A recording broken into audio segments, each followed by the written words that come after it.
네, 강프로입니다. 자, 한미 반도체 보겠습니다. 자, 한미 반도체 오늘 3% 정도 상승해서 끝났습니다. 자, 여기 장중에는 한 11% 정도까지 강세를 보이는 그런 상황이 나왔는데, 자, 한미 반도체가 지속적으로 강세를 보일 수 있는 이유, 다들 한미 반도체가 지금 HBM의 키를 쥐고 있다고 보시면 됩니다. 자, 4월 달에 마이크론에서, 그쵸? 미국의 마이크론입니다. 지금 아직까지 삼성전자는 HBM 3E 12단짜리 성공을 아직 못했죠. 그리고 3, 8단짜리도 아직 성공을 못했습니다. 자, 그런 부분 때문에 오늘 삼성전자가 장중에 2.5% 정도 빠졌고, 장중 저가 그리고 고가까지의 그 폭을 본다면요, 1.7에서 거의 한 2.5%, 그리고 장중 고가 보면 2.5% 정도 나오기 때문에 장중 변동폭이, 그쵸, 고저차가 한 5% 정도 나오는 그런 큰 변동 속에 있었는데, 자, 여기서 우리가 하나 봐야 될 게 있어요. 키를 한미 반도체가 쥐고 있다. 자, 그게 어디서 나오냐면 요 내용이에요. 자, 요 내용입니다. 자, HBM 투자 나선 미국 마이크론 장비업계를 찾아와서 이게 한미 반도체입니다. 여기 쭉 보시면 듀얼 TC 본더 타이거, 이게 한미 반도체 장비입니다. 자, 근데 이걸 가고 나서 그 마이크론에서 HBM의 이 퀄 테스트를 통과를 했습니다. 그 퀄리티 테스트를 통과를 했는데 지금 삼성전자하고 한미반도체와의 관계가 안 좋아요. 뭐 과거에 그 삼성전자에서 조금 갑질을 했다는 그런 내용이 있는데, 이런 부분 때문에 지금 삼성전자의 조금 내용이 좀 안 좋죠. 근데 그런 반사 이익을 하이닉스가 다 얻고 있고, 거기서 한미반도체까지 같이 얻고 있습니다. 근데 이걸 돌려서 얘기를 하면 한미반도체가 그럴 일은 없겠죠. 근데 한미반도체가 장비를 안 주면 하이닉스도 문제가 되겠죠. 그리고 절대 그럴 일은 없습니다. 왜? 시장을 선점해 놨는데 거기서 굳이 뭐 땡깡을 부리면서 뭐 그럴 필요가 없기 때문이고, 사실상 뭐 회사 규모나 뭐 시장성에 대한 그런 부분들, 그리고 이 그 메모리 반도체 시장은 워낙에 이 진입 장벽 자체가 높기 때문에 오히려 비메모리 반도체 같은 경우가 진입 장벽이 조금 낮은 그런 산업입니다. 왜 그러냐면 엔비디아도 그렇고요. 뭐 인텔 같은 경우에 인텔 파운드를 같이 갖고 있지만 설계 기업으로 시작한 경우가 다 대부분이거든요. 그리고 설계한 내용을 가지고 여기 뭐 TSMC나 뭐 이런 쪽에서 만들어 가죠. 근데 삼성전자에서 만약에 퀄 테스트를 통과하지 못하는 상황이 나온다. 그러면 지금 삼성전자는 앞으로 성장하는 지표인 뭐 PER이나 그런 부분보다 PBR을 봐야 되는 그런 구간까지 떨어졌습니다. 자, 그랬을 때 한미반도체가 삼성전자가 떨어짐으로 인해서 한미반도체가 같이 떨어질 수 있는 그런 상황은 없다는 점이 중요합니다. 자, 그리고 제가 오늘은 이 얘기 하나 드릴게요. 한미반도체가 추가적으로 상승세를 만들어내기 위해서는 한 가지 내용이 무조건 필요합니다. 하이닉스가 버티고 있어야 돼요. 그리고 삼성전자에 대한 영향력은 그렇게 크지 않다. 오히려 삼성전자가 올라갔을 때는 한미반도체가 약간 주춤할 수 있는 그런 상황이 벌어질 수 있다는 점, 이게 조금 중요합니다. 자, 이게 무슨 얘기냐? 자, 보세요. SK 하이닉스. 자, 정확하게 뭐 비슷하게 움직임을 만들어가고 있죠. 한미반도체가 뭐 강하게 이 변동성을 좀 키워가는 그런 구간이 있다면 그런 부분은 반드시 여기 하이닉스를 통해서 시세가 연동된다는 점을 반드시 알고 있어야 됩니다. 그래서 제가 계속해서 말씀드리는 거예요. 주가는 미래 가치를 반영하는 과정에서 가격 먼저 뜨는데, 이 과정에서 우리가 어떤 종목을 기준에서 볼지를 매 차례, 매 순간, 매번 체크를 해 나가자. 그게 중요한 겁니다. 그래서 매매하는 과정에서 내가 어떻게 타점을 잡을까, 그게 가장 중요한 것은 맞습니다. 그런데 베이스로 깔려 있는 종목군들, 예를 들어서 자 보세요. 한미반도체가 상승하기 위해서는 하이닉스의 시세가 꺾이면 안 되고 삼성전자의 시세가 올라왔을 때는 어떻게 될까요? 이때는 어려워진다. 왜? 무언가 뭐 미래 성장성 그런 것에 대한 부분이 아니라 삼성전자가 올라가요. 그럼 단기간에 이렇게 상승폭을 조금씩 키워갈 수 있겠지만, 삼성전자가 올라간다는 것 자체가 코스피, 코스닥 모든 이 지수를 끌어올리는 역할을 하기 때문에 이런 부분을 감안한다면 삼성전자 있죠? 삼성전자가 올라가는 구간에서 시장에 가격 부담을 줄 수 있기 때문입니다. 그래서 지금이 제가 계속해서 말씀드리는 거예요. 한미반도체 지금 매수해야 될 구간에 있다고요. 그리고 올라가면서 매수를 하는 그런 상황, 즉 하이닉스나 그런 종목군들을 보면서 뭐 차트도 보고 가격도 보지만 여기서 꾸준하게 올라가는 상황에서 매집이 이루어지고 있다는 점을 수급을 보더라도 알 수 있죠. 자, 보세요. 하이닉스 같은 거 어때요? 외국인이 계속해서 매수를 이어가고 있습니다. 매도하는 건 개인뿐이에요. 그리고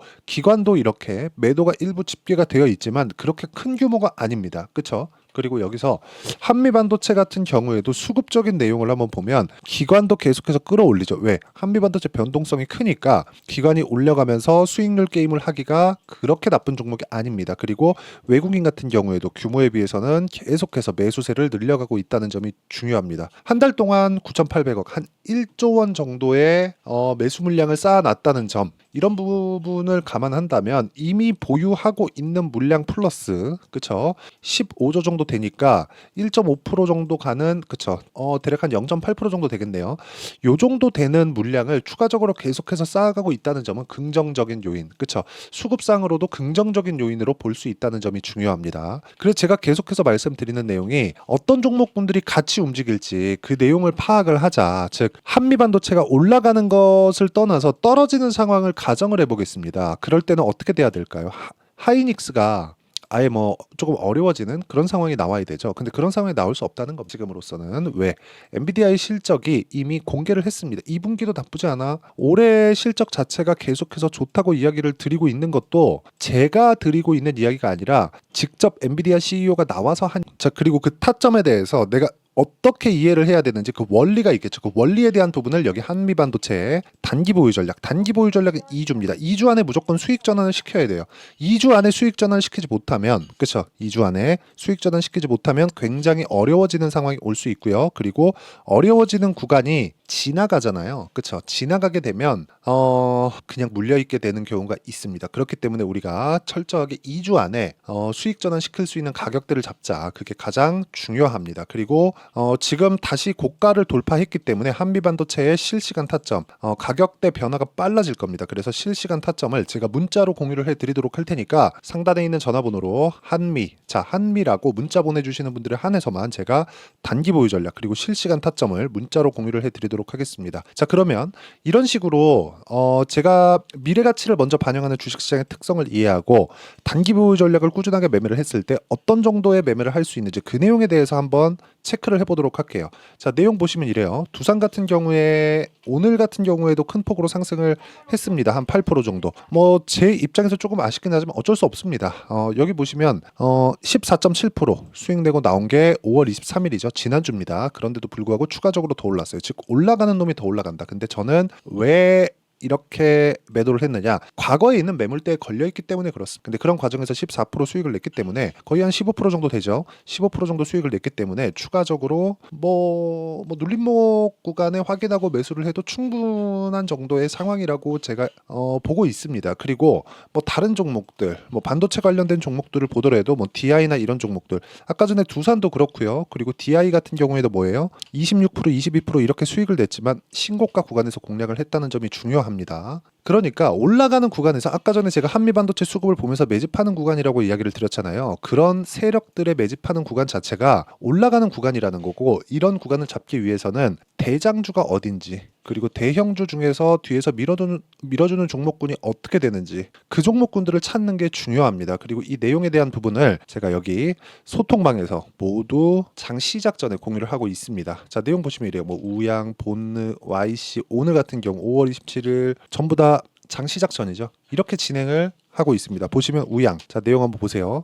오늘 같은 경우에는 3% 정도 상승해서 끝났는데 장중에는 굉장히 변동폭이 컸습니다. 근데 신고가 구간에 공략을 했다는 점 중요하고요. 본느 같은 경우에도 오늘 한 4% 정도 수익 구간, 그리고 계속해서 고가 돌파하는 구간에서 매매를 해오고 있다는 점이 중요합니다. 그리고 그 밑에 반도체 YC죠. YIK였는데 굉장히 매매를 많이 했죠. 그렇죠? 그리고 5월 16일 날에도 17%의 수익을 냈는데 오늘도 매수 구간을 잡았다는 점, 이게 중요합니다. 그리고 이 내용에 대한 부분을 제가 여기 소통방에서 모두 실시간 타점으로 공유를 하고 있으니까 구독과 좋아요 눌러주시고요. 상단에 있는 전화번호로 구독 또는 10억이라고 문자 보내주시면 제가 여기 소통방 입장 링크를 순차적으로 공유를 해드리도록 하겠습니다. 자, 제가 얘기를 드리는 요지는 그겁니다. 주식시장은 미래가치를 반영하고요. 반영하는 과정에서 가격이 먼저 뜹니다. 가격이 먼저 뜬다는 건 앞으로 좋아진다는 얘기나 마찬가지예요. 그러면 이 구간에서 우리가 어떤 식으로 가격들을 잡고 판단을 해야 될지가 가장 중요하다는 겁니다. 그리고 그 내용에 대한 부분을 여기 소통방에서 다 진행하고 있고 누구나 참여 가능할 수 있게 제가 만들어 드리고요. 한미반도체의 실시간 타점도 동일한 관점에서 그쵸 신고가를 다시 갔기 때문에 동일한 관점으로 제가 소통방에서 모두 타점 공유 그리고 어떤 식으로 매매 진행해야 되는지 뭐 시장에 대한 판단 그리고 반도체 종목군에 대한 뭐 수출 데이터를 포함해서 전체적인 내용들을 제가 다 공유를 해드리고 있으니까 여기 소통방에 들어오시면 되고요. 상단에 있는 전화번호로 구독 또는 10억이라고 문자 보내주시면 됩니다. 자 그러면 어떤 식으로 매매를 해야 되는지 제가 다 말씀드렸으니까 이런 부분을 이해했을 때 어느 정도까지 내가 매매를 이어갈 수 있는지 그리고 이 내용에 대해서 내가 어떤 식으로 판단을 해야 되는지 그 부분을 제가 다 이해를 시켜드리도록 하겠고요. 다음 종목을 뭘 잡아야 되는지까지 이야기를 드리도록 할 테니까 영상 끝까지 시청하시고요. 모든 분들이 성공 투자하셨으면 참 좋겠습니다. 자, 24년도가 돼도 여전히 시장은 녹록지 못합니다. 이런 상황이 벌어지는 건 어쩔 수 없습니다. 이런 상황에서도 수익이 나는 종목들의 구조는 변하지 않습니다. 즉 대시세 종목에 대한 구조는 변하지 않는다는 거고 실제 제가 소통방에서 지속적으로 이야기를 드리고 있는 내용도 대시세 종목이나 시장 주도주를 공략하는 건 철저하게 가격 분석을 하라고 이야기를 드리고 가격 분석 이후에는 이슈에 대한 파악 그리고 이슈를 파악하고 나서는 다시 내가 얼마에 매수할지 그 타점에 대한 부분을 지속적으로 언급을 하고 있습니다. 자, 근데 생각해 보세요. 시장이 굉장히 어려웠습니다. 어려운 상황에서의 어떤 종목들이 강했냐 보면 반도체와 그리고 바이오입니다. 자, 실제 여기 보면요. HLB에 제가 실제 매매한 내용을 띄워놓고 보여드리고 있는데 1월 22일부터 매매를 시작해서 4일 동안 31%의 수익 마감이 됐고요. 그리고 여전히 신고가 종목입니다. 자, 그리고 그 다음 어보브 반도체 이름을 보시다시피 반도체 종목이죠. 그리고 AI 반도체는 지속적으로 강세를 보이고 있습니다. 이 종목도 신고가를 먼저 달성한 이후에 제가 21%의 단기간에 21%의 큰 수익을 내고 마감이 됐습니다. 다시 재공략을 준비하고 있고 이런 부분은 소통방에서 다 공유를 해드립니다. 자, 그리고 코세스. 자, 코세스 같은 종목도 당연히 그쵸 신고가 종목이고요. 그리고 반도체 종목입니다. 이 종목도 영업일 기준에서 이틀 동안 대략 한 15%의 수익 마감이 됐습니다. 내용을 한번 보시면 어떻습니까? HLB를 포함해서 뭐 30%, 20%, 뭐 15% 이런 식의 수익이 지속적으로 발생하고 있는데 이 세 종목 모두 다 신고가 종목이고 1월 달에 시장이 약세를 보이고 있는 구간에서도 강했었던 그런 종목입니다. 특징점이 하나 있는데 그 이슈에 앞서서 가격이 먼저 반영했다는 거죠. 그렇게 제가 가격을 먼저 보고 이슈에 대해서 파악하는 이유는 결과적으로는 큰 시세를 먹기 위한 사전 준비 작업입니다. 실제로 큰 시세를 먹기 위해서 사전 준비 작업을 했을 때 여기 레인보우 로보틱스 127% 그리고 ISC 98% 그리고 한미반도체 97%의 큰 수익을 내는 상황을 만들 수 있습니다. 어떤 식으로 소통방에서 진행됐는지 그쵸 그 상황을 제가 이야기를 드린 건데 이런 상황도요 당연히 신고가를 공략했을 때 가능한 겁니다. 자, 그러면 이번에도 마찬가지입니다. 그쵸 정부 주도의 코리아 디스카운트 해소 방안이 2월 달에 발표를 하고요. 그리고 2월 달에 발표된 내용을 토대로 주가가 움직이는 게 아니라 이미 움직인 내용이 있죠. 실제 이 내용은 크게 중요한 게 아니라는 겁니다. 실제 움직인 내용을 보면 자, 기아차입니다. 실제로 12월 달에 신고가를 만들어 놓고 정부에서 입김을 불어 넣으니까 순식간에 기아차를 포함해서 현대차 같은 거대 기업들의 주가가 2주도 채 되지 않아서 40% 정도의 큰 시세를 냅니다. 자, 그러면 우리는 어떤 종목을 봐야 될까요? 이슈를 파악해야 되는 것도 맞지만 철저하게 가격에 맞춰서 매매를 해야 되는 게 당연히 중요합니다. 정부가 주도하는 정책 방향이 있겠죠. 그 방향에 맞춰서 우리가 종목을 찾을 필요가 있다. 자, 그러면 답이 나왔습니다. 정부가 주도하는 방향에 맞춰서 제2의 기아차를 찾는 게 지금은 중요하다. 근데 정부 정책의 방향에 맞게 가자.